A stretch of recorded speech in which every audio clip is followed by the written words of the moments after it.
Money in the Bank. I wish we were there. Well, we would have been if tickets weren't £1,000 a piece. Exactly. But Money in the Bank, let's do it. Let's do it. This is the predictions for WWE Money in the Bank 2023 is taking place from the O2 in Wembley. What? In London. I've got AEW. And we're going to Wembley, but... It's an apropos name, Money in the Bank, because you need a lot of it if you want to go to that show. And the SmackDown 4. But we're going to do our predictions. There are currently 7 matches announced for this one. Could be more. We've not had Friday's SmackDown yet. No, we haven't been told if there's a pre-show match or not. This might be one of these matches might be on the pre-show. We don't know. Well, we don't know, so we're just going to go and ahead and do all 7, I guess. 7. Now, what we really need to happen here is for us to disagree with all of everything, and me to get all 7 right, and then we can be level again. Because you're currently 57 and 20, and I am 50 and 27. Yep. So that's not. We're only halfway through the year. I know. So shut up. And we've still got loads of other stuff we can predict. There is, yeah. What are we going to go with first? I think we should start with probably the match of the year that's going to happen. Dominik Mysterio versus Cody Rhodes. I mean, come on. I am looking forward to this one, though. It's going to be great. I mean, I love Condom. Everybody loves Condom, man. Yeah. Surely, Dominik's great. I don't know about Buddy Matthews, but we'll see. Well, Marmy loves him, and that's what matters. Importantly, predictions though. I think this is a Cody win. I think it's a Cody win. He does need a big win after losing to Brock. Yeah. Do you think they would tease a Brock moment? It depends. I mean, Brock obviously just didn't want to come in, so so we're going to get this. I'm not mad about it. I'm not mad about it. I think it's great. It'll be great it's great. It's really good to see Dominik in general, isn't it? The heat he's going to get is unbelievable. Considering that his heel turn started in Cardiff, which we were there for. For that one. We're not going to be able to see this big moment again. No, but yeah, I think Cody is the safe bet. Yeah, I think that's fair. All right, Cody it is. Now for the Intercontinental Championship. Oh, this was announced yesterday. Yeah, this was announced. Gunther defends against Riddle. I think this will be really good, and this could be a really hard-hitting match. Oh, definitely, between them two. Predictions-wise, I think Gunther's still got to... We're so close now to him beating the Honky Tonk Man's record. And that's been WWE's big thing recently, is they're trying to update the record books. That's why Roman had a long reign, Bianca...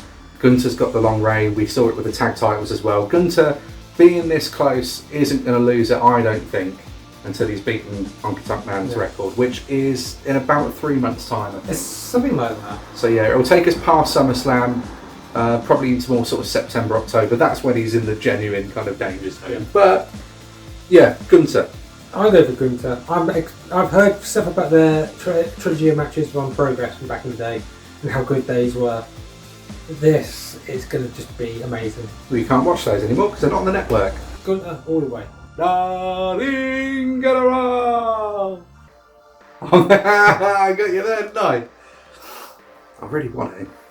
We got the Women's Tag Team Championship. Oh, yes we do. Are they called the Undisputed Champions, or are they just called the Women's Tag Team Champions? Well, they've unified the NXT Women's Tag Team Championships along with the WWE Women's Tag Team Championship, so... and the champions being Ronda Rousey. Yeah, I was going to call her that, but she's in the match. Ronda Rousey and Shayna Bayzler against returning Liv Morgan and Raquel Rodriguez. So I don't know. A surprise that Liv's come back so soon. Great to see Liv back. It seems like she's going to be out for at least SummerSlam. Yeah, but she's back, which is great. I don't think it's going to do much in terms of the prediction, because the prediction is still with Ronda and Shayna Bayzler. Because it felt like it was going that way, with or without the injury and the title being relinquished and everything. And I know it's WWE, so you can never put too much logic into stuff. But, they've just unified these titles. And they need something to make those titles to feel, more than they probably have done. So based on that, I think Ronda and Shayna are the right team for it. Well, the funny thing is, Liv and Raquel got the tag team titles in first place because Ronda Rousey and Shayna Baszler were injured. Mm-hmm. Then Shayna and Rhea get the tag team title because Liv got injured. Mm-hmm. I think it's a retain retention, is that the word? A retained retention. I can't speak. You might need to speak up a bit. We'll go for the women's Money in the Bank. We can do the women's Money in the Bank now if you want. Yeah. Who have you got? Because I know I've got. I'm gonna say, I think it's right. Io Sky. Well, we haven't said who's in it first. Well, you can say who's in it then, but I'm going Io Sky. Right. So Selena Vega, Becky Lynch, Zoe Starks, Bayley, Io Sky, and the reason why I'm upset I can't go to the show, Trish Stratus. Trish Stratus. Yeah. I mean, she's not going to win. I wouldn't be against her winning. For me, if Io doesn't win, I think Trish would. I had the sneaky feeling it's going to be Becky, but it's not. I'm going to take a risk. Zoe Starks. Oh, yeah, but then she'll just give it to Trish, right? Exactly. Right. Well, okay. It sounds like it could happen. You need to come in. We saw that glimpse of what it could be like at Backlash, and also from a story perspective, I think we are reaching that point with Damage Control. Kind of being, it's a bit weird because Dakota's out, but yeah, you know, Io takes it, builds up that jealousy between her and Bayley. Dakota comes back, stays heel, stays with Bayley, and Io turns face. Just saying, that's kind of where it might go. But then I'm also losing predictions, so maybe don't listen to that. No, I didn't listen to a single word you said, but so we have gone against each other before, so yeah, which is good. So if I win, I'm gonna be happy. The Empress of the Sky. What's her nickname? Io's. It's not Empress. Ask her Empress tomorrow. Was she? Jesus of the Sky. Jesus of the Sky. Genius. The Jesus of the Sky. Io Sky. I think Jesus Sky is going to win it. We'll do the men's Money in the Bank. Ooh. Oh, that's spooky. Who's in it? So we got Ricochet, Shinsuke, LA Knight, Santos Escobar, Butch. Does that need emphasis? Yeah, because it's Butch. Damian Priest and Logan Paul, who apparently has been getting bottles of prime thrown at him in his European tour. Logan Paul. Say what you want about him. Definitely the right call turning him heel. And we're going to get highlight moments between him and Ricochet. He's going to be. I reckon he might steal the show from like the Spot Fest that the other matches usually are. There's going to be something insane, you know it. But you know what's going to matter the most is who holds the briefcase at the end of it. It's down to two people for me. It is down to two people. There's what I want, and I'd like to see both. But right now, it feels like it would be weird if LA Knight didn't win it. Yeah. But having said that, I can totally see it going over to Damian Priest. Because there's a story that can be told there too within the Judgment Day. You know, they've been building this whole thing between Finn Balor and, you know, Damian kind of has been going a little bit more face recently with that title shot against Seth Rollins a few weeks back, saying he didn't need any help and stuff, and Finn's reactions. It's all the little things, you know, like little nuances like that build great stories. But it can only be one. Alright, Highlander. I'm going to go with what I want to happen more than anything, and that is LA Knight. Yeah, I think the Knight's going to win. I like, you know what? Would you be against two people holding the briefcase? Yes, because it doesn't make sense. Alright then, so we're both saying LA Knight. LA Knight. Yeah. We'll do Seth fucking Rollins. Defends his newly won World Heavyweight Championship against Finn Balor. Yeah, this is going to be good. Really good. Another reason why I'm upset we can't go. Because being a part of that entrance with Seth is going to be amazing. Yeah. Even if it is 20,000 people, who cares? It's still going to be amazing. The atmosphere is going to be amazing, but it's weird because you don't know how they're going to treat the title yet. You know, because it's new. There's all the chance in the world Finn Balor could win it. There is, and if he did, Damian Priest winning the briefcase would be an interesting dynamic, wouldn't it?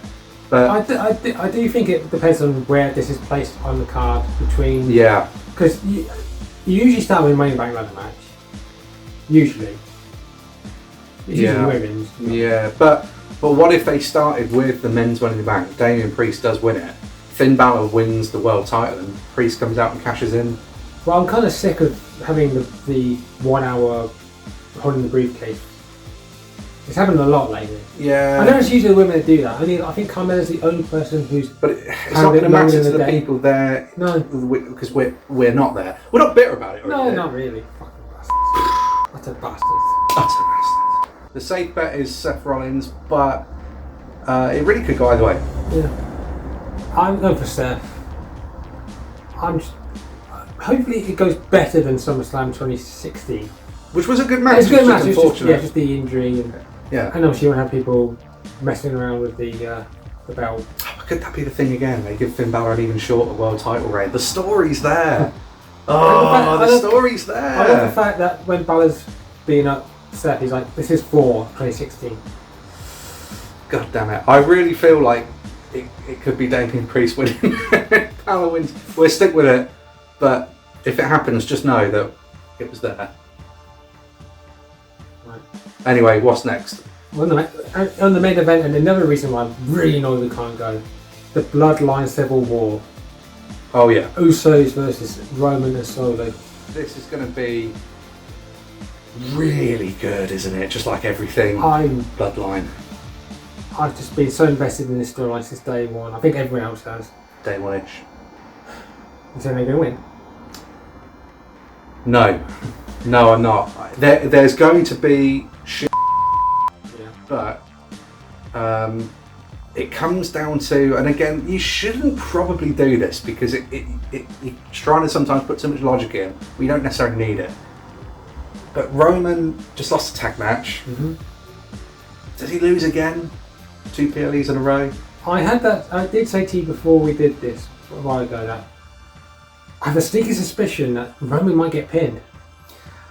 I just don't want to see it. Again, I'm not going to be upset, but I feel like when Roman finally takes the pinfall or the submission himself, it should be for the title. Like, it just should, because it will just mean so much more, right? Like, 3 years, last time he was pinned or submitted was in December 2019. Yeah. So, if when you finally pull that trigger, for it to be for the championship is going to mean so much more. But I don't know, by hook or by crook, and it's most likely by crook, because you know damn well there's going to be a ref bump. Oh, definitely, it's a Roman match. Yeah, so I'm going to say Roman and Solo.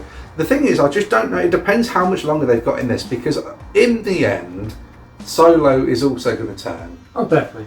But you just don't know what things are at play. Will Heyman eventually turn on Roman and side with Solo as the next tribal chief? Is there, because Heyman's been sort of pushed back up to the front again recently. It's been subtle, but Jay's whole thing about I'm not coming back unless he's gone and all that, Heyman could play a big role in it. Solo could turn, Roman could turn on. So I just don't know, and that is just another reason why the Bloodline stuff has been great, because the stuff that you can see coming a mile away, when it does eventually happen, it's still great because you're excited for it to happen. We all knew Sammy was going to eventually turn on Roman, and when it happened, it was amazing. Yes. We all knew eventually the Usos were going to turn, but the way they did it was unexpected. Yeah. Because they led with Jimmy, and they pulled the trigger with it in Saudi Arabia, which I didn't necessarily expect to happen there and then. No. But it's just been great. Going to have Jay on SmackDown. On a SmackDown, it's must-see TV, and there's no doubt about it. And figures and everything else, all the statistics show that. But regardless, that's not what we're interested in. We're interested in what is being presented on the screen, especially on the screen, because that's the only way we're going to watch it. We're not bitter. No, we're not bitter. But I think it's fair to say Roman and Solo are going to win. I think the finish will be another ref bump and have a new member of the family join Roman. Yeah, so who? Now you got Rock's daughter. I think it's way too early for her. But who else? Again, we might have said that about Solo. Now look at him. I did have a wild card pick, and I still think if he's going to play any role at any point, Rikishi. I'm not saying for a match, but because I think it makes sense if Rikishi turns on his sons, because one of his other sons is with Roman. But I don't know. That's a big leap, obviously. And Owens and Zayn aren't going to be in O2 because I think they're defending the tag titles against Pretty Deadly on SmackDown, which happens in the O2. So they might get involved, but we'll see. We will see. But Money in the Bank. there you have it. Those are our predictions. Why don't you let us know what your predictions are down in the comments below. But if you like this video, then share it, subscribe, and do all the other things. You can like it, send it to your neighbours, send it to whoever you want to. But yes, Money in the Bank is going to be this weekend. We hope you can have a great time watching the show, whether we're there or not. Yeah. Whether we're there or not, we're going to have a good time with it. And, you know, all joking aside, again, they're on an absolute steamroller of a year so far with the PLE. So it's pretty easy to get excited with it. Oh, definitely. That's from me, Ash, the Predictions King. That's been Russ, the Predictions Jester. And we'll see you in the next video.